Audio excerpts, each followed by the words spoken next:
Emoni Bates from Michigan is this year's Gatorade Player of the Year. He became the first sophomore ever to win the award.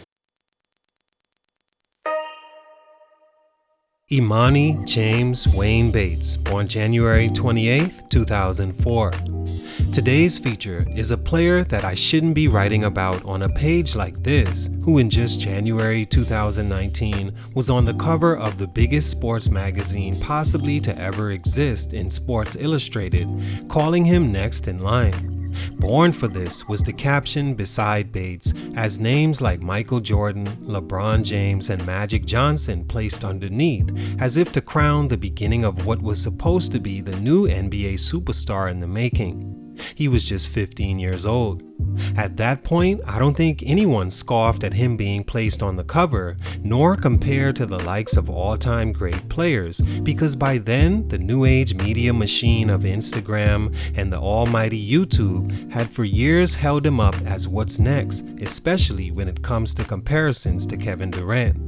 When you saw him play against kids his age early on, he looked just as dominant and oddly similar in body type and even game style to Kevin Durant, although in my opinion, that was to a fault, which we'll speak on later. He was 6'9" by 8th grade, had a fierceness to his game, and had a quick release shot that stretched out to NBA 3. Basically, he was worthy of all the comparisons and expectations he received early on, and besides his name, you rarely heard of a kid on his level challenging him for the spot. Fast forward to 2022, and just about all those top-rated kids he reclassified to join has passed him by.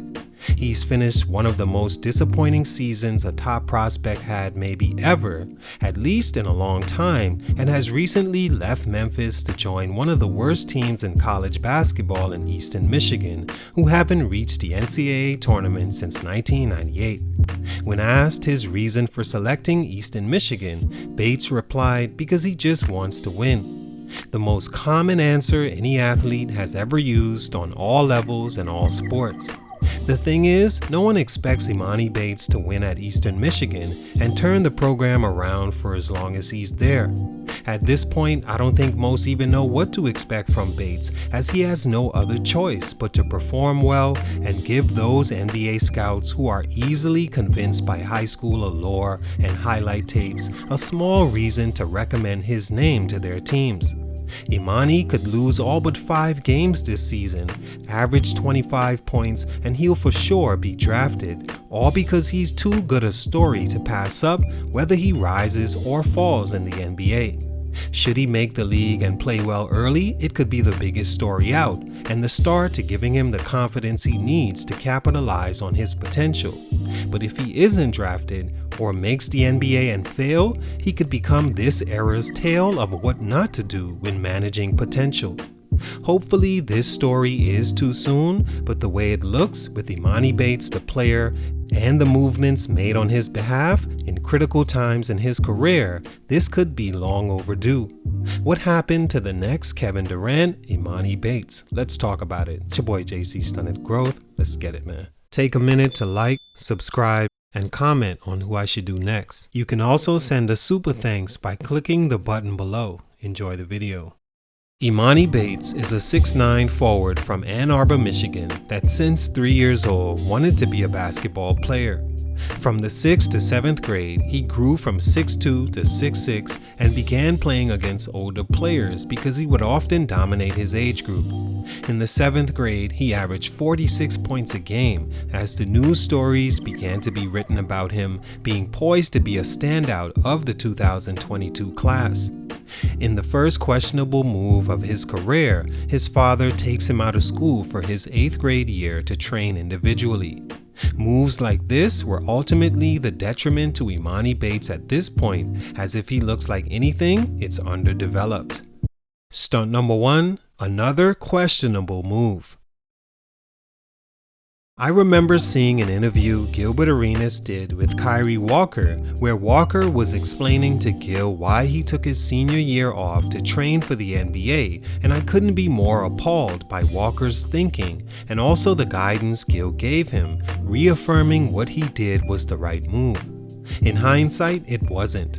Why in this day and age would a player who's good enough to doesn't think staying where you are and dominating the competition won't only make a larger name for yourself, which is half the battle for today's prospects?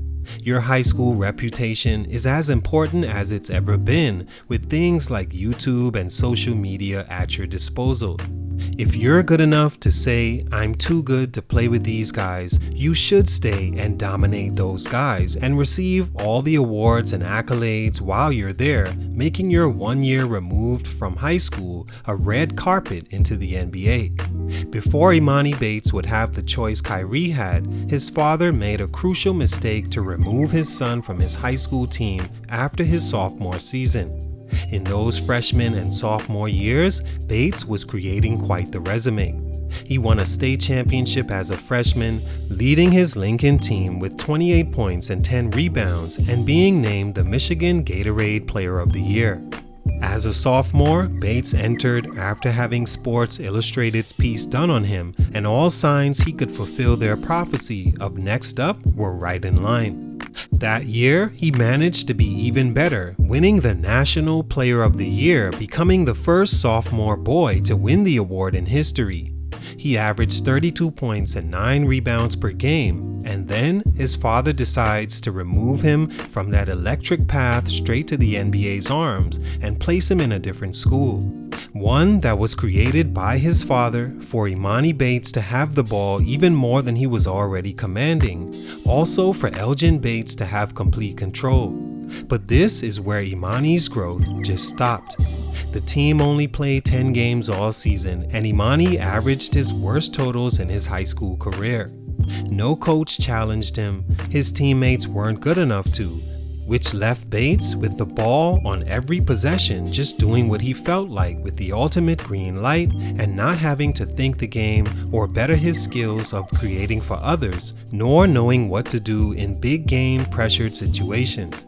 Not letting him be coached by better coaches, staying at a program he broke records at and could face better competition hurt Bates and is one of the foundations of his stunted growth. Stunt number 2, reclassifying. After his junior season, Bates' father decided his son would reclassify to the 2021 class and make himself eligible for college immediately instead of staying the course and developing fully in an all-important senior year. The crowning achievement of All-American games that propel prospects nationally and is very important as a tool to be used as a draft prospect. Like Kyrie Walker, Bates made this mistake, and it showed right away when he went to Memphis and immediately realized he wasn't yet ready. As the season went on, no improvement from the 17-year-old as his father began to clash, sometimes during games, with head coach Penny Hardaway, creating a less than favorable reputation among the college game. Emoni was benched in a crucial game against Alabama the entire second half as his team won the game and looked more improved with him on the bench. Mid-season, he left the team with what his camp called a back issue and returned home to have it checked out. He rejoined Memphis after a month but resumed his bench role, rarely playing in the tournament and entering the transfer pool thereafter. All this because he just wasn't ready for that level. Reclassifying and the other moves done prior to were a huge reason. Stunt number 3, not playing well at Memphis. The year Bates had at Memphis couldn't have went any worse. The after effects have the potential to turn out to be the biggest growth stunt a top prospect has ever had. It took the luster away from Bates' name and put him in a situation he has to play well at Eastern Michigan, one of the worst teams in college basketball, and a similar situation he was in playing for his dad in high school, where he wasn't coached by top coaches and not playing with and against better competition. This year will have to go exceptional for Bates to regain top prospect mention, and personally, I don't know if he has it in his game. When I see him play, immediately I see that his first step and foot speed are horrendously poor as he struggles driving by defenders, which could be attributed to his lack of development his father may have caused by his moves early on. His decision making on offense is also poor as he shoots too many deep and bailout shots as part of his game, trying to play like KD. Only he doesn't have the long stride KD has, he has short arms for his size, and doesn't shoot nearly as well when in a real offense with other good players, something he was deprived of in high school. Not playing well at Memphis, if not took his confidence, it for sure took NBA teams' confidence in selecting him as high as expected when he was 15 years old. All in all, this all can be very premature, and if I hadn't noticed those deficiencies spoken on in his game, I may have waited for this feature. But honestly, I think the damage has already been done. You can't get back time. In an urge to capitalize on time by his handlers, he may have cost himself in the long run permanently. He's still 18 and has a huge year in front of him, but for these reasons, his growth is being stunted. It's your boy JC Stunted Growth, and I'm out.